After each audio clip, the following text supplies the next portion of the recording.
kita tahu kan di Kapolo itu pencurian kan sangat ramai kan ya, kehati-hatian lah. Akhirnya suaminya langsung bangun, langsung pegang saya. Kamu mencuri ya? Bukan Pak, saya salah jalan, saya mau ke tempat saya. Kenapa kau raba-raba tas saya gitu ya? Saya bilang, saya nggak kelihatan. Masa nggak kelihatan? Karena memang kalau fisik mata saya kan biasa ya. Nggak kelihatan, kamu tidak melihat ya? Saya perlihatkan tongkat saya, ini tongkat saya. Dia tetap nggak percaya. Untuk waktu itu saya punya kartu pertuni, kartu persatuan tunanetra Indonesia. Orang sudah berkerumun itu pada datang semua gitu. Saya jelaskan, maaf saya nggak sengaja, saya bukan niat saya mau mencuri, saya cari tempat saya, kebetulan warna masih lihat, tasnya ini mirip warna tas saya gitu kan. Akhirnya mereka semua udah mau dipukuli saya rame-rame.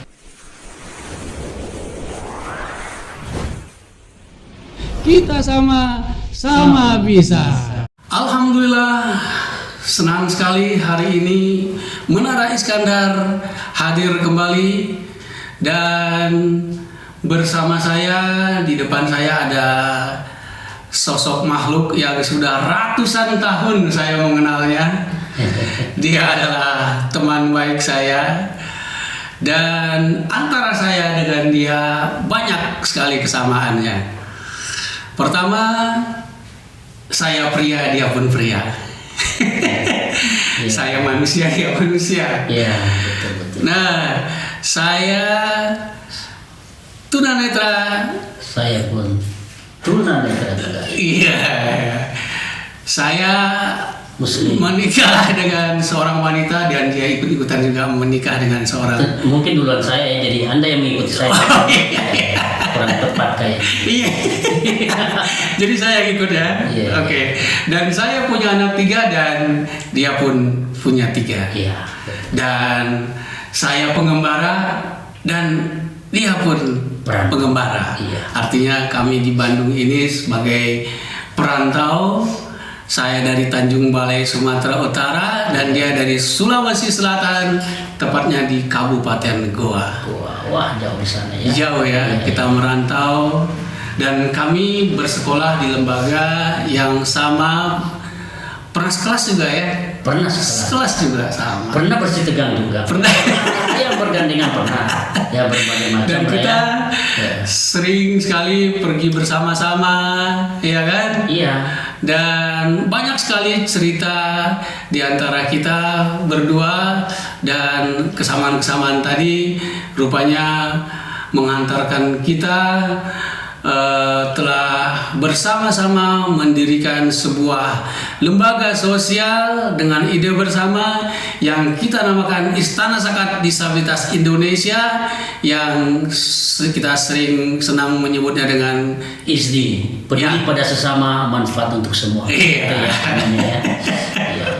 Baik, Man. Namanya siapa namanya? Saya? Iya. Nama lengkap itu Abdur Rahman. Abdur Rahman. Iya, seperti itu. Baik, Man. Sejak kita bersama-sama dari dulu ya, udah lama sekali ya. Waduh. Udah ratusan tahun rasanya gitu ya. Iya. Ada nggak kira-kira pengalaman kita bersama yang kamu sampai sekarang ini tidak lupa gitu? Apa kira-kira kamu ada yang ingat nggak? Kalau saya tetap ingat, saya mau uji kamu aja. Banyak sih sebenarnya. Banyak. Tapi Coba di antara yang banyak itu coba ceritakan sampai 10 dulu. Ya, 2 aja dulu lah. Dua ya. Tapi ya 1 dulu lah. Zaman-zaman dulu kan kita sebagai perantau selalu merindukan untuk berkomunikasi dengan keluarga di kampung ya. Betul. Ya, kalau zaman dulu kan susah banget untuk teleponan sama orang tua. Jadi mungkin untuk teman-teman yang merantau dari tahun awal-awal 90-an udah lama banget ya, 90-an, kalau kita mau menelpon itu pastilah kita mencari wartel. Iya, wartel. Iya. Warung telekomunikasi. Iya. Karena kita perantau dengan budget yang sangat minim, tentunya kita cari yang ada diskonnya ya, yang waktu tertentu ya. Waktu tertentu dengan harga yang murah meriah. Ya, makanya kami kadang habis sholat subuh jam 5 bahkan ya jam 5 habis sholat subuh ya, setengah 5 kita sudah berjalan menyelusuri jalan raya untuk mencari di mana wartel yang buka. Ya karena tidak semua juga wartel buka pada waktu itu, hanya wartel-wartel tertentu yang yang besar lah, termasuk kapasitasnya besar. Di dalam mencari wartel itulah banyak kejadian kadang lucu, ya karena memang kami secara visual tidak bisa melihat hanya mengandalkan pendengaran. Jadi kadang ada suara-suara, saya tanya apa itu C itu ya istilah di sana panggilan akrab apa itu nggak tahu, mungkin ada suara orang melangkah gitu ya, pikir saya ada orang yang mengikuti kita gitu. Ternyata setelah selidiki ternyata kantong kresek ketiup angin. Kita datangi doang ya, masih ingat juga kamu ya? Iya, kita datangi gitu. Kemudian dulu juga pernah kejadian namanya kita masih bujang ya, usia segitu ya. Kita sempat jatuh ke got. Karena banyak orang, kita pura-pura nyari koin, seolah kita itu tidak sengaja jatuh gitu, jadi kesannya nggak sengaja. Padahal karena jatuh beneran gitu ya. Beneran. Kemudian saya sama teman ini, sama sahabat saya ini sering sekali keluar berjalan, karena kami perantau, tentunya kan kita mau tahu gimana sih Bandung itu ya. Meskipun istilahnya kalau bahasa Sundanya kekerayapan atau merayap-rayap ya. Dan waktu itu juga alhamdulillah saya masih punya sisa penglihatan. Berapa persen saat itu kelihatannya sisa? Gimana ya, rada susah. Redup lah ya, redup ya. Dulu itu anehnya tuh kalau membaca bisa lihat, tapi kalau jalan nabrak. Iya gitu. Oke. Tapi sekarang udah total blind ya. Seperti itu. Kadang kalau kami jalan, kadang kan punten atau permisi, ada yang cuek atau mungkin kami nggak tahu ada orang atau tidak ada, supaya untuk menghibur hati ya teman yang jawab misalnya saya bilang punten, ya bangisnya ini C ini bilang mangga gitu ya, jadi seolah tetap berjalan. Jadi saling menjawab lah gitu. Seperti itu. Mungkin sebagian seperti itu yang saya ingat ya. Masih banyak lagi yang lain, cuman ya pada kesempatan kalau kita cerita panjang sekali ceritanya. Sampai besok selesai ya. Gitu. Iya. Man, waktu kali pertama kamu ke Bandung, kamu kan sendiri ya? Iya. Naik kapal laut. Iya. Sendirian tuh. Sendiri. Dilepas sama orang tuamu, Man. Iya. Kok bisa, Man? Awalnya sih sebenarnya saya cerita awal dulu ya. Iya. Karena gini, saya itu kan ke Bandung itu diantar sama ibu saya ya. Iya. Diantar sama orang tua saya sampai ke Bandung itu. Iya. Nah, kayaknya dari Sulawesi Selatan sama Sumatera Utara tuh kayak nggak jauh beda kayaknya jauhnya. Iya. Nah, beda ya. Saya diantar, kamu nggak diantar. Ini apa ya? Nggak sayang orang tuamu tuh gimana, Man? Dulu dilepas gitu aja gimana? Ceritanya itu kan, saya cerita awal itu sebenarnya kondisi tunanetra saya parah itu setelah SMA kan. SMA. Kemudian saya masuk sekolah tunanetra tahun 95. Kemudian kalau istilah sekarang inklusi ya. Iya. Berarti ada satu lagi yang terlupakan saya menyampaikan tadi. Kamu tidak melihatnya usia remaja dan saya juga usia remaja juga. Bersama juga ya. Ya, ada sama juga. Ya, lanjut. Ya masih inklusi. Kemudian saya di situ selesai SMA. Ya. Saya mau kuliah lanjut ke perguruan tinggi. Ya, saya minta izin lah sama orang tua kan. Ya. Kata orang tua, ngapain kamu kuliah? Ya. Tantemu saja kamu tuh. Ada beberapa yang sarjana tidak bisa kerja, padahal dia melihat, apalagi kamu sarjana mana bisa kerja nanti, buang-buang biaya lah. Seperti itu. Kemudian saya mikir, kalau saya tidak kuliah, balik lagi ke rumah, berarti kembali ke masa lalu itu ya. Kalau pakai bahasa Sunda sedikit ya, kembali ke masa lalu ya. Istilahnya mungkin di rumah cuma tidur lagi dengan radio atau apalah gitu. Akhirnya saya cari informasi. Ternyata ada peluang lain dari pengalaman teman-teman. Ternyata bisa merantau ke Pulau Jawa. Di sana nggak usah kuliah, kita bisa belajar keterampilan. Sebentar.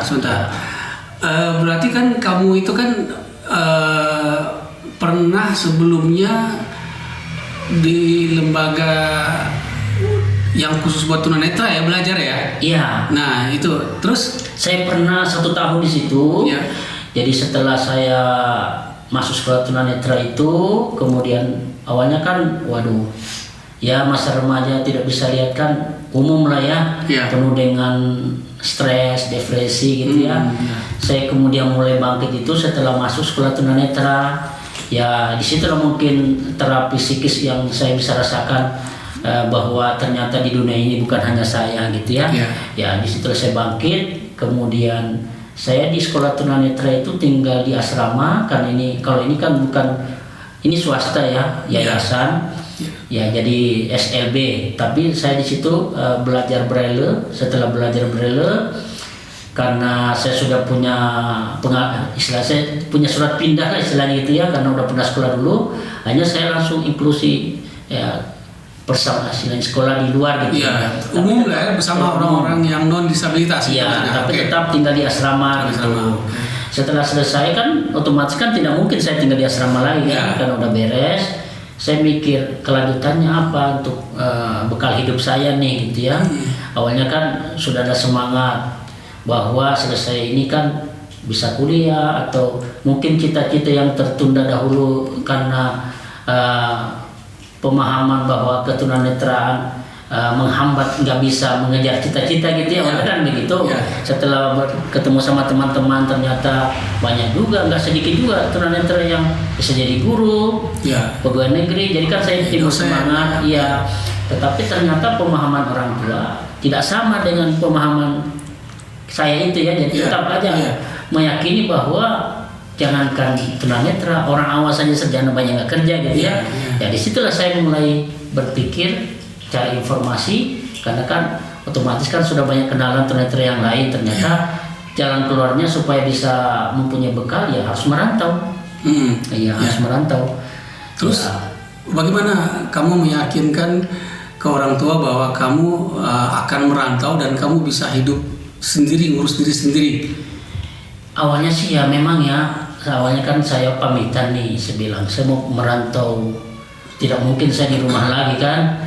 Saya harus mencari bekal hidup saya. Ketunanetraan kan sudah istilahnya sudah kehendak Allah gitu ya. Saya harus mencari hikmahnya apa kira-kira untuk masa depan saya dengan ketunanetraan tersebut gitu ya.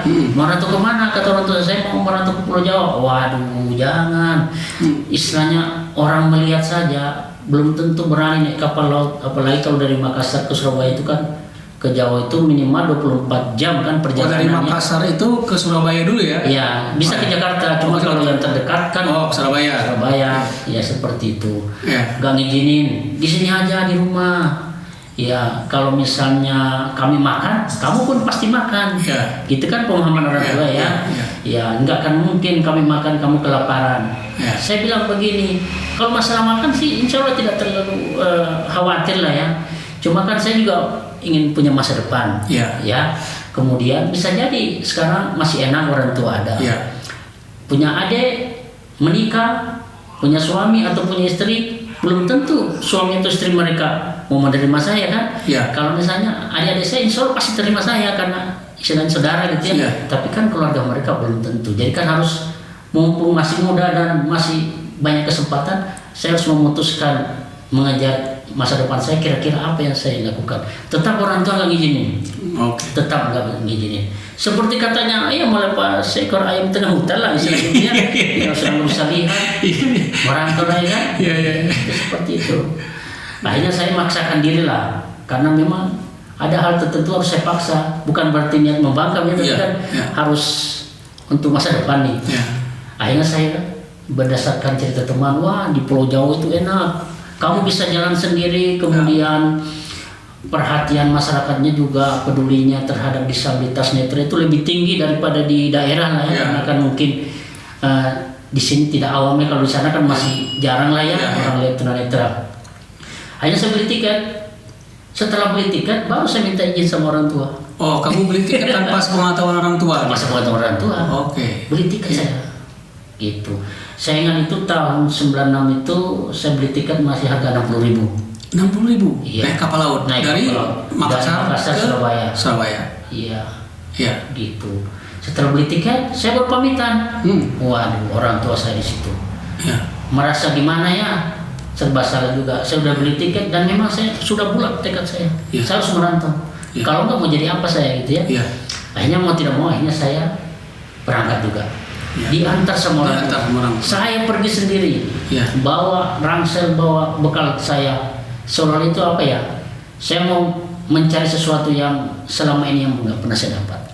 Kalau ke arah sana, mohon maaf saya rada sedih juga. Lanjut. Itu.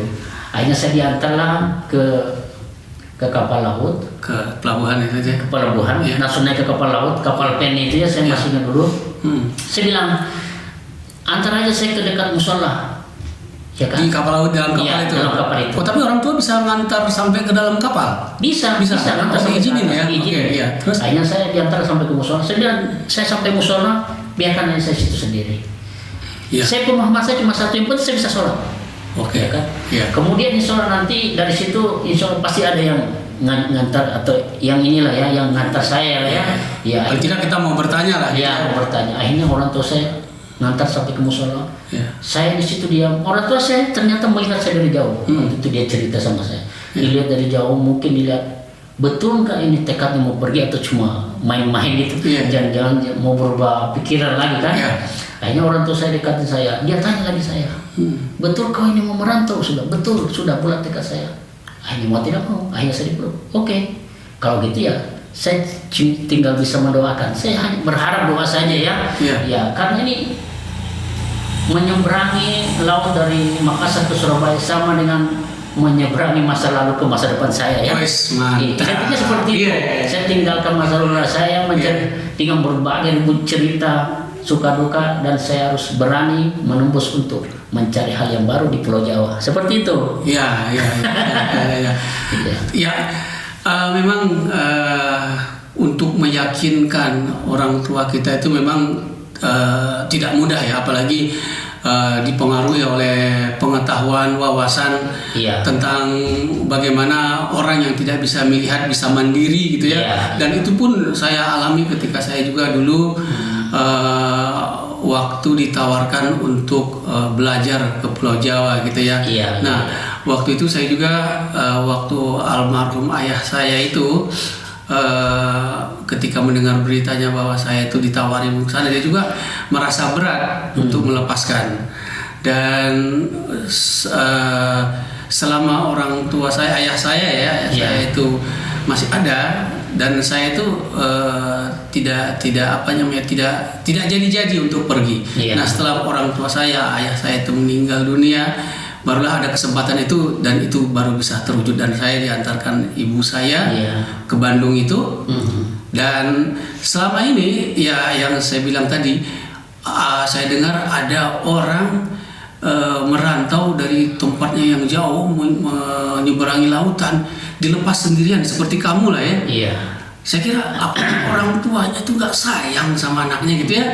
Nah, karena saya diantar gitu loh. Kok banyak orang, teman-teman kita tuh nggak diantar. Ternyata saya belakangan baru menemukan jawabannya. Ternyata untuk meyakinkan orang tuanya itu mungkin udah punya pengalaman ya, mungkin tinggal di asrama atau bergaul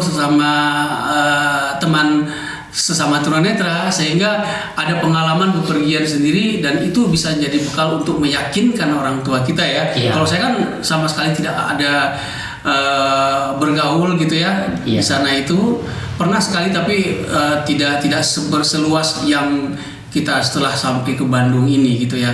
Dan dulu kamu pernah cerita gimana tuh, saya agak lupa tuh. Di kapal juga kamu pernah mengalami kok seperti kisah Nabi Yunus gitu, gimana tuh ceritanya? Disitulah setelah saya naik kapal itu, disitulah saya mengalami berbagai macam beberapa kejadian yang ternyata kejadian tersebut hadir bukan semata-mata kebetulan, tetapi ada hikmah di balik itu. Ada beberapa jawaban dari hal-hal yang saya pertanyakan, ada beberapa solusi yang akan permasalahannya akan saya dapatkan setelah sampai di Surabaya. Mengapa saya bilang begitu? Karena saya naik kapal laut sendiri sampai ke Surabaya, saya harus menemui seseorang. Orang itu adalah teman saya. Oke, jadi kamu sebenarnya di Surabaya itu ada mau ditujukan seseorang yang atas petunjuk dari temanmu. Iya. Oke. Dia itu temannya teman saya. Oke. Kamu udah kenal sebelumnya? Belum ya? Belum. Dia itu di tengah kota Surabaya. Iya. Kemudian hikmahnya apa dari kejadian yang dicerita tadi itu ya? Nah, saya lanjutkan tadi, setelah saya di musola itu akhirnya adalah orang yang mendekati saya. Mau kemana dek? Katanya. Saya mau ke Surabaya. Sudah sendiri. Mau ikut saya? Oke, akhirnya saya ikut sama dia. Akhirnya saya bareng, akhirnya saya tidur di Geladak. Di sini kan saya naik kapal itu kan ekonomi saya ya. Setelah sampai di Geladak, disitulah kami istirahat. Setelah istirahat, pas menjelang isya lah ya, saya mau ke air. Kemudian sepulang dari air kan saya masih punya sisa penglihatan lah ya. Waktu itu saya masih bisa penglihatan, saya masih bisa lihat posisi tidur saya di mana, warna tas saya warna apa gitu. Setelah pulang dari air, maksudnya dari toilet kamar mandi, saya menelusuri itu Geladak, akhirnya saya lihat ini tas saya. Akhirnya saya sentuh, ternyata saya salah. Ternyata saya sentuh tas orang lain. Oh, kamu lihat karena kelihatan meremang-remang, warnanya mungkin kebetulan sama gitu. Sama gitu. Ternyata di situ ada suami istri yang lagi istirahat. Ya, kita tahu kan di kapal itu pencurian kan sangat ramai kan ya, penuh kehati-hatian lah. Akhirnya suaminya langsung bangun, langsung pegang saya. Kamu mencuri ya? Bukan Pak. Saya salah jalan, saya mau ke tempat saya. Kenapa kau raba-raba tas saya gitu ya? Saya bilang, saya nggak kelihatan. Masa nggak kelihatan? Karena memang kalau fisik mata saya kan biasa ya. Nggak kelihatan. Kamu tidak melihat ya. Saya perlihatkan tongkat saya. Ini tongkat saya. Dia tetap nggak percaya. Untuk waktu itu saya punya kartu pertuni, kartu persatuan tunanetra Indonesia. Orang sudah berkerumun itu pada datang semua gitu. Saya jelaskan, maaf Pak, saya nggak sengaja. Saya bukan niat saya mau mencuri. Saya cari tempat saya. Kebetulan warna masih lihat, tasnya ini mirip warna tas saya gitu kan. Akhirnya mereka semua udah mau dipukuli secara rame. Tapi setelah saya perlihatkan kartu saya, mereka langsung mempercayai bahwa saya ternyata memang tunanetra gitu ya. Hikmahnya apa? Setelah itu yang mau memukul saya itu merasa bersalah dia. Hanya semenjak itu saya ditemani sama dia. Temani ngobrol, bahkan ya maaf saya makannya dibekali sama orang tua, nggak saya makan, dia suguhin saya, merasa bersalah mungkin kan. Setelah sampai di Surabaya, saya diantar sama dia mencari alamat teman saya itu. Yang mau dicari tadi? Ya hikmahnya itu. Bayangkan kalau ada kejadian sendiri, saya istilahnya menyusuri kota Surabaya besar itu cari alamat. Ternyata hikmahnya diperkenalkan sama orang itu merasa bersalah, akhirnya saya diantar sampai dapat alamat itu. Karena saya sampai di situ diantar orang, teman saya itu ternyata masih di pelabuhan. Karena kan pesan teman saya, nanti kalau ada turun yang pakai tongkat, tolong dijemput dari Makassar itu yang bakal kau jemput gitu ya. Ternyata kan sampai malam, sampai itu kan besoknya ya, sampai sore kok nggak ada yang turun pakai tongkat. Ternyata saya sudah sampai di kosannya. Ya itu hikmahnya luar biasa. Ternyata Allah mengadakan harus saya lewati dulu hal-hal menegangkan seperti itu ya. Ternyata penyelesaiannya di situ. Nah, itu jadi pelajaran juga buat kita dan mungkin teman-teman yang lainnya yang tunanetra ya, bahwa identitas kita itu jangan sampai kita tinggalkan. Artinya tongkat itu kan identitas ya, identitas seorang tunanetra, bahwa dia adalah pengguna tongkat ini orang yang memiliki keterbatasan penglihatan atau tunanetra ya gitu ya. Dan itu pun kesalahan itu pernah saya lakukan juga ketika saya pergi ke Kota Semarang. Saya kebetulan mau mengisi sebuah acara di sana. Dan perjalanan dari Bandung itu sama persis seperti itu. Saya diantar ke kereta api karena kereta api malam gitu ya, senja itu saya diantar ke kereta api dan teman saya yang ngantar ini sampai ke atas kereta api. Saya masuk dan dia titipkan kepada petugas, titip ya teman saya yang tidak melihat. Nah, cuman saya minta bantuan sama teman saya itu, di mana toilet? gitu kan, supaya nanti ketika saya mau ke toilet saya nggak mencari-cari lagi. Nah, saya patokan saya dari toilet itu ke tempat duduk saya ada berapa kursi yang harus saya lewati, sebelah kiri kah atau sebelah kanan kah? Nah itu yang saya harus ingat. Nah dihitung ada 5 kursi yang saya harus lalui sampai saya ke toilet itu. Nah tengah malam nah itu tadi kesalahan saya di situ. Tongkat saya tinggalkan gitu. Tidak saya bawa, saya tinggalkanlah di tas saya. Mengandalkan hitungan kursi mengandalkan ingatan tadi. Saya kira ya nggak perlu lah saya bawa tongkat, nggak bahaya ini gitu kan. Dan saya bisa menghitung kursi-kursi yang akan saya lalui. Lah ke toiletnya nggak ada masalah. Nggak ada masalah. Nah setelah dari toilet itu saya kembali ke kursi saya kan, kalau saya raba satu-satu saya takut juga ya ada orang tidur kan tengah malam nih ceritanya. Sentuh nanti. Nah rupanya saya salah hitung gitu. Salah hitung ternyata bukan 5 bangku, justru 4 bangku gitu kan. Kecepatan. Saya belok ya untuk memastikan bahwa itu kursi saya seperti tadi kamu bilang tadi, saya meraba di depan saya itu, saya meletakkan tas saya di situ. Saya raba, ya kan? Saya raba, betul ada tas, tetapi bukan tas saya. Ada. Begitu saya meraba ini, saya menyentuh orang yang lagi tidur juga. Nah, wah itu lebih kaget lagi saya begitu dia lihat saya megang tas dia, tangan saya ditangkap langsung diputar ke belakang. Waduh. Nah begini, begini, kamu lihat nggak aja ini? Nggak kelihatan. Nggak kelihatan, belakang diputar di tangan saya sampai. Sampai saya juga jadi salah tingkah. Maaf Pak, saya itu tidak melihat bagaimana kata ini tas kamu mau mencuri ya katanya gitu kan.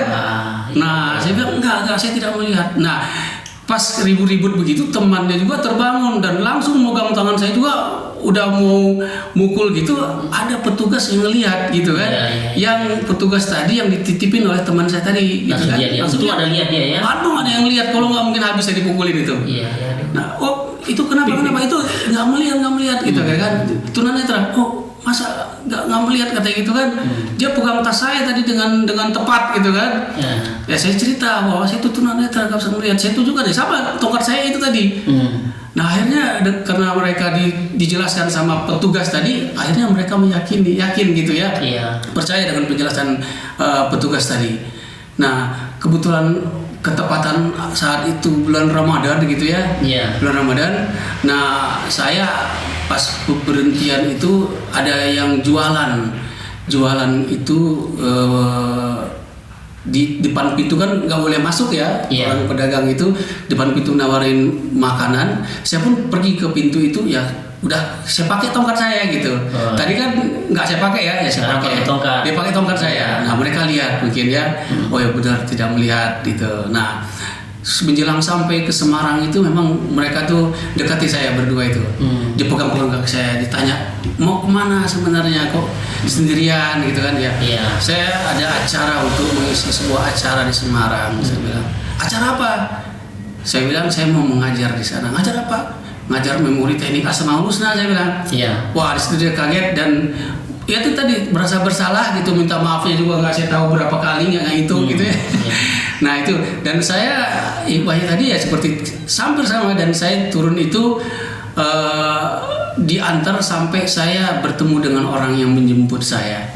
Nah itu pelajaran-pelajaran yang berharga. Ketika kita mau berpergian, walaupun kita hafal ya kan, itu tongkat itu jangan sampai ketinggalan. Identitas kita menjadi seorang tunanetra itu yang tidak melihat itu, memang tongkat itu memang harus ditunjukkan supaya orang bisa mungkin paham gitu bahwa kita orang yang tidak melihat. Gitu. Nah gitu. Apalagi kalau di luar Jawa kan masih awam ya. Kalau di Jawa masih ya itu juga saya perlihatkan tongkat disangkanya bawa suling kan, seruling. Nanti saya buka baru baru mereka sadar bahwa itu tongkat ya. Memang terkadang hal yang manis itu harus dilewati dengan pahit dulu ya. Karena rasa pahit itu katanya bisa membuka mata kita seperti kopi ya. Oh gitu, kopi gitu? Iya, seperti kopi pahit gitu. Iya. Aduh, kalau kita ngobrol-ngobrol itu mungkin nggak selesai sampai besok. Cuma hikmah yang lain yang saya rasakan itu mungkin ini yang membedakan saya sama Anda ya. Kalau saya kan saya anak pertama ya, keluarga saya. Oh, yang paling besar yang paling besar. Ada saya masih kecil-kecil. Bagaimana kondisi remaja mengalami tunanetra, tidak ada sama sekali yang memberikan motivasi, semangat lah ya. Kalau teman-teman yang lain mungkin punya kakak, ya ada yang memberi semangat lah. Kalau saya sama sekali tidak ada. Kedua, orang tua saya mungkin karena pendidikan yang kurang, malahan kelihatan lebih sedih dia daripada saya yang mengalami ketunanetraan. Seperti itu. Jadi terkadang saya, karena memang dulu saya senang menulis ya. Iya, istilahnya saya kadang bercerita dengan imajinasi saya. Ya, kamu tuangkan lewat tulisan. Bahkan saya menulis seolah-olah alam ini atau siapapun yang dalam imajinasi saya itu memberikan semangat kepada saya supaya bersabar. Ya, ada hikmahnya, hal-hal positif lah. Karena kalau saya tidak mencari seperti itu, tidak akan saya dapatkan. Dari siapa? Adik masih kecil, orang tua lebih sedih daripada saya dengan kondisi saya seperti ini. Bahkan mungkin teman-teman saya dulu yang teman SMP atau SMA, tidak sedikit mereka masih memahami saya merantau itu untuk pendidikan. Masih ada yang mungkin belum tahu bahwa kondisi saya sekarang begini. Saya sekarang adalah tunanetra yang merantau ke Pulau Jawa untuk belajar mencari keterampilan, kemudian menetap, berkeluarga, dan tinggal di Bandung. Seperti itu. Dan saya mundur ke belakang lagi sedikit, ya kan? Kamu kan waktu itu usia remaja ya, tidak melihat. Tentunya di saat kita membangun cita-cita gitu ya, mulai udah tahu bahkan ya usia remaja bagaimana sih ya, lagi sedang-sedangnya bergaul ya kan. Nah di saat itu kondisi penglihatan semakin turun. Bagaimana perasaan ya kan? Ya boleh cerita. Kalau saya kan usia remaja itu memang putus sekolah, ya kan? Kalau kamu masih mending bersekolah ya. Kalau saya putus sekolah setelah saya di Bandung aja saya ikut kejar paket A, kejar paket B, dan gitu segala macamnya sampai saya selesai mendapatkan ijazah itu melalui kejar paket tadi. Kamu kan belajar nih. Kalau saya di kampung itu ya berdiam diri aja di rumah, ya kan? Karena di kampung saya sendiri untuk sekolah inklusi, wah itu hampir belum pernah saya jumpai gitu. Apalagi SLB khusus untuk tunanetra itu belum ada. Gak tahu kalau sekarang ya. Nah, bagaimana kamu perasaan lah saya bilang ya, perasaan kamu saat itu mendapatkan satu kondisi yang seperti itu berapa lama? Saya yakin ya mungkin perasaanmu sama perasaan saya sama lah ya kan, ada mungkin ya kasarnya stres mungkin ya. Nah betul. Itu bagaimana mengatasinya bagaimana? Mungkin ada plus minus ya antara pengalaman kamu sama saya. Mungkin kalau minusnya, kalau andaikan kita bilang minus kalau di keluarga kan mempengaruhi. Kalau keluarga saya mohon maaf sekali memang kurang mendukung ya untuk kondisi saya. Karena saya bilang tadi tingkat pendidikannya kurang. Jadi mungkin wawasan untuk memahami tunanetra itu seperti apa belum kurang. Ya jadi memang di situ kebangkitan di situ harus saya cari sendiri. Saya harus cari sendiri. Tapi hal positif yang saya rasakan dengan kondisi itu bukan berarti saya menjadi diam atau bisa menjadi berhenti mencari ya, malah itu memicu saya untuk mencari sendiri. Jadi motivasi itu saya cari sendiri. Makanya saya alhamdulillah sebenarnya dari SMP juga sudah mulai menurun penglihatan. Bahkan SMP itu saya sudah mulai tidak bisa olahraga. Bahkan mungkin teman-teman SMP saya ingat, bahkan sempat saya lomba lari, saya lari malah miring larinya, malah yang saya tabrak malah itu pagar rumah orang gitu ya, karena miring seperti itu. Kemudian setelah selama SMP saya masih lanjut ke SMA, bahkan saya maunya SMA yang kalau di kampung kan maunya negeri sampai saya merantau ke beberapa kabupaten lain supaya saya bisa sekolah di negeri. Di situ juga luar biasa beban saya rasakan karena memang kondisi penglihatan saya sudah kurang dan teman-teman kan menganggapnya saya ya biasa gitu ya, bisa melihat. Di situ saya harus menyesuaikan, dan puncaknya itu setelah penglihatan saya betul-betul sudah nggak bisa didamaikan lagi ya, nggak bisa itu.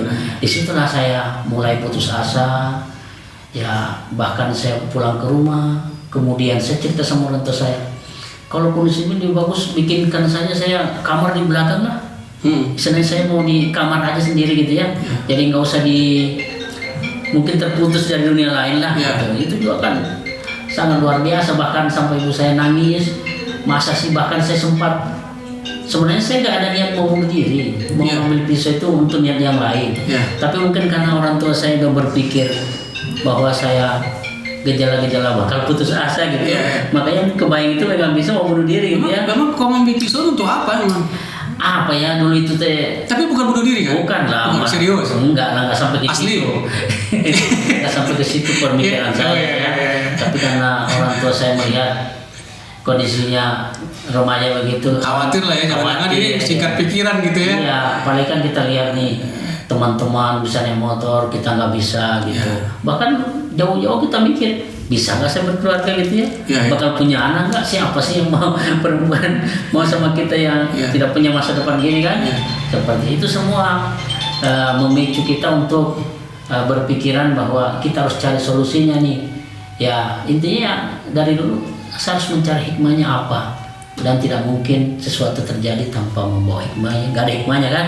Itulah yang memicu saya untuk tetap semangat sampai sekarang. Alhamdulillah. Dan hari ini anak sudah 3. Yang paling besar Man?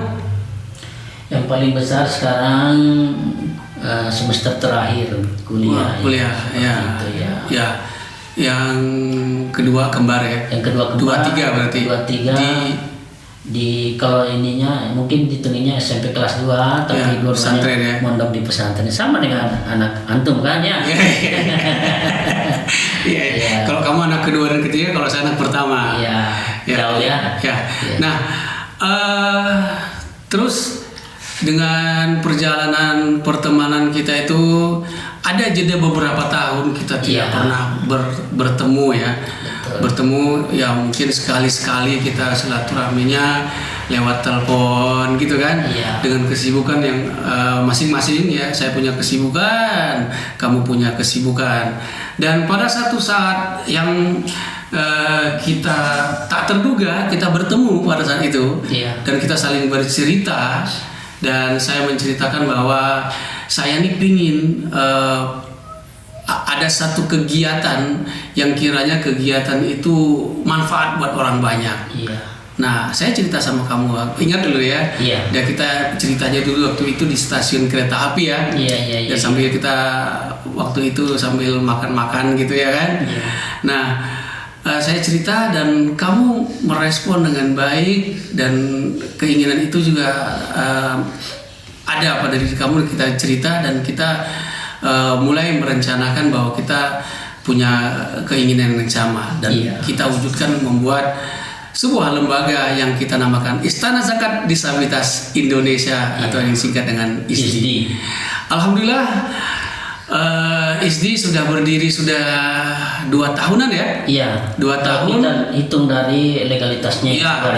Dan alhamdulillah sudah melaksanakan beberapa program, dan itu sudah banyak terasa manfaatnya buat teman-teman yang membutuhkan. Dan walaupun sebenarnya belum mencapai target yang kita inginkan sebenarnya, karena memang ada kendala beberapa hal gitu ya. Dan saya mau tanya kamu, kenapa Man waktu saya cerita itu kamu bersedia saya ajak untuk mendirikan sebuah lembaga? Apa alasan kamu untuk ikut serta gitu? Bukan ikut serta ya, kita sama-sama mendirikan. Mungkin saya awali dari beberapa lama kita tidak saling bersama lah ya, dengan kesibukan, di mana kamu sibuk dengan dunia kamu istilahnya sebagai trainer ya. Kemudian saya sibuk juga di usaha saya, di dunia perpijatan lah ya, di mana saya aktif di usaha saya. Dan perlu diketahui bahwa mungkin di antara semua teman kan yang pertama kali menikahkan saya ya. Oh, iya. Setelah tamat langsung saya menikah. Maksudnya teman-teman kita sekolah ya? Ya teman sekolah ya. Alasannya nanti panjang ceritanya gitu ya. Kemudian memang tekad saya mau fokus bekerja. Setelah lama bekerja, akhirnya saya bisa buka sendiri usaha, mempekerjakan orang lain. Kemudian saya ingin mikir bukan hanya untuk diri saya gitu ya. Akhirnya saya buka tempat lain, dia mempekerjakan orang lain. Akhirnya saya sempatkan sampai 2-3 tempat usaha saya pegang ya. Udah punya cabang ya? Punya cabang. Kemudian karena sesuatu hal akhirnya tutup.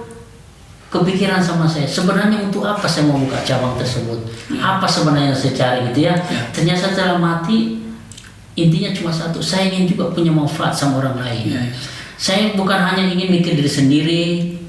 Misalnya kalau mikir diri sendiri, saya bisa makan, istri bisa makan, anak bisa makan, bisa sekolah semua, udah cukup. Ternyata itu terlalu sederhana untuk saya.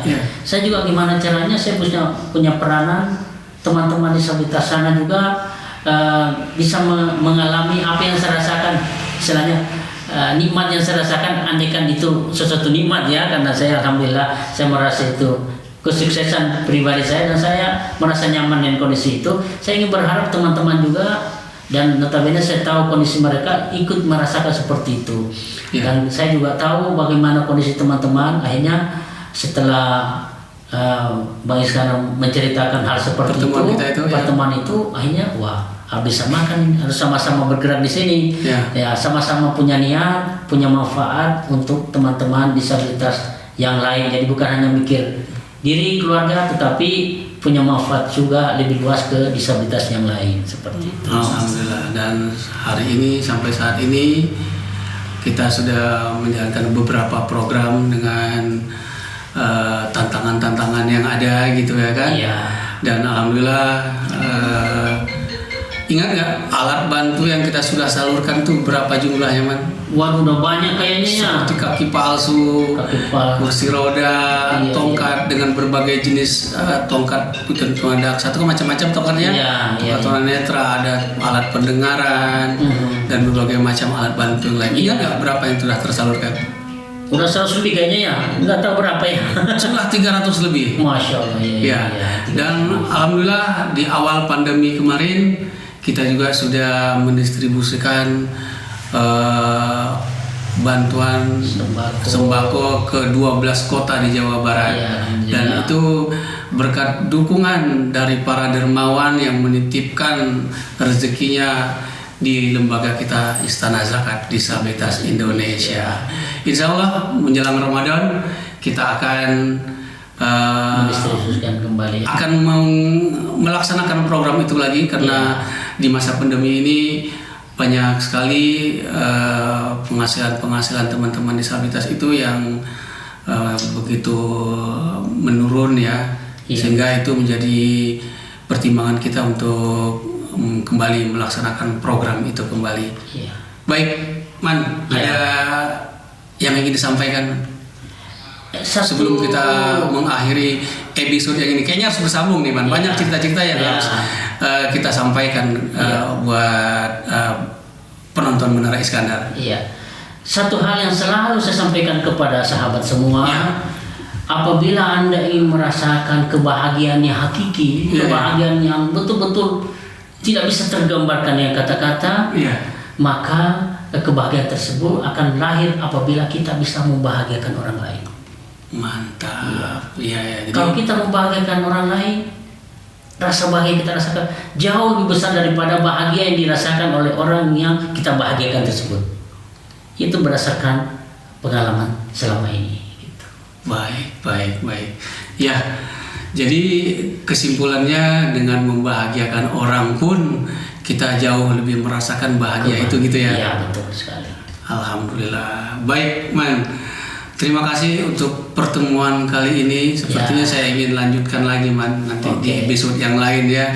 Mudah-mudahan lembaga yang kita dirikan bersama ini bisa menjadi lembaga yang banyak memberikan manfaat kepada teman-teman disabilitas. Amin. Dan harapan kita bersama adalah membantu sebanyak-banyaknya teman-teman yang butuh bantuan. Iya, amin. Ya. Seperti itu. Ya. Baik, demikian pertemuan saya dengan makhluk yang saya sampaikan tadi. Iya, iya. Dan nantikan video-video dari Menara Iskandar yang berikutnya. Kita sama bisa.